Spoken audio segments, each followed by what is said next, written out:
जय जय श्री राधे राधे। जय श्री कुंज बिहारी। जय जय श्री हरिदास। हरे कृष्ण।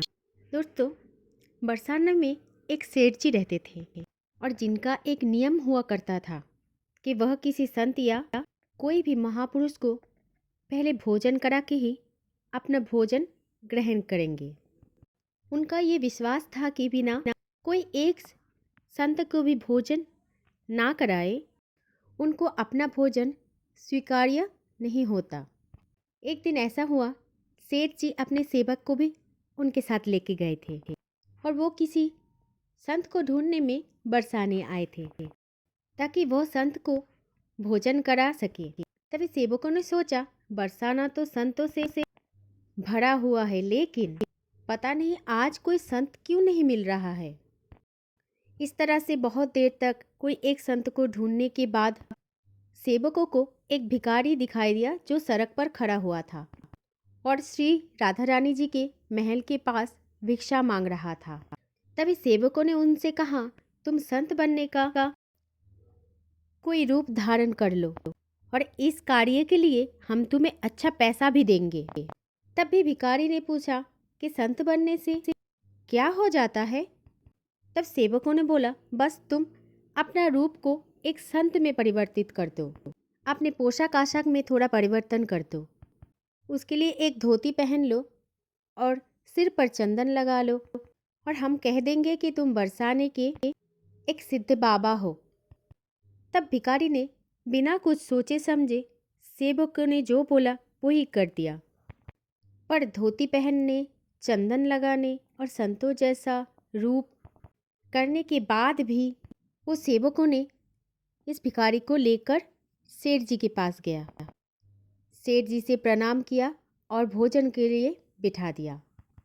लेकिन भोजन करते वक्त सेठ जी को कुछ अजीब सा महसूस हुआ, क्योंकि जो संत बनकर आया था वो संत जैसा व्यवहार बिल्कुल नहीं कर रहा था। ना तो उसने भोजन करते समय भगवान के चरणों में प्रणाम किया, ना भगवान को भोग चढ़ाया और ना ही तुलसी के पत्ते को स्पर्श किया। सेठ जी बस इस संत बाबा का ये सब हरकत देख रहे थे और उनको समझ में आ गया था कि ये कोई संत नहीं है। यहाँ पर तो एक भिखारी आया था संत के रूप में और उसका सच्चाई भी समझ में आ गया था सेठ जी को। तभी सेठ जी ने उसे बिल्कुल भी भोजन नहीं कराया और उसे वहाँ से भगा दिया। और उसी रात सेठ जी सोते वक्त स्वप्न में राधा रानी से मिले। राधा रानी ने सेठ जी से पूछा कि सेठ जी तुम्हारे साथ क्या हुआ। तभी सेठ जी ने उत्तर दिया कि राधा रानी जी, मैंने तो एक संत को भोजन करवाने के लिए बुलाया था, लेकिन वो तो कोई संत नहीं था, वो तो एक भिखारी था और इसीलिए उस भिखारी को मैंने भोजन नहीं कराया। तब सेठ जी की बात सुनकर श्री जी ने मुस्कुराते हुए बोली, सेठ जी तुम एक ही दिन में घबरा गए। केवल एक ही दिन में तुमने ये भी तय कर लिया कि वो संत नहीं था, एक भिखारी था।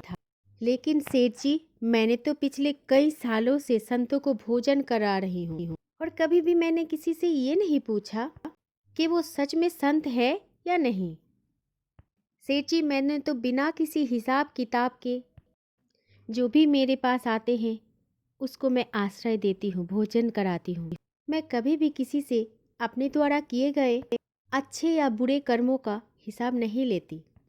मैंने कभी किसी से ये भी नहीं कहा कि तुम मेरे लिए कुछ करो, क्योंकि मेरी कृपा में कोई भी शर्त नहीं होती।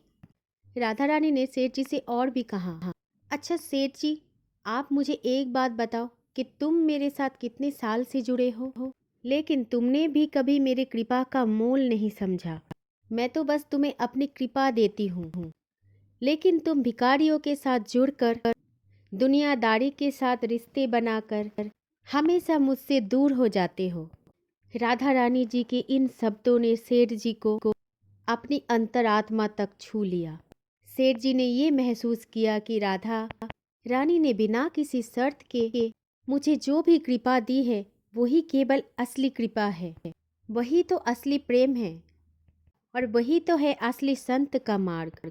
राधा रानी के चरणों में श्रद्धा रखने से अपने जीवन में शांति और सच्चे प्रेम का अनुभूति तो जरूर होता है।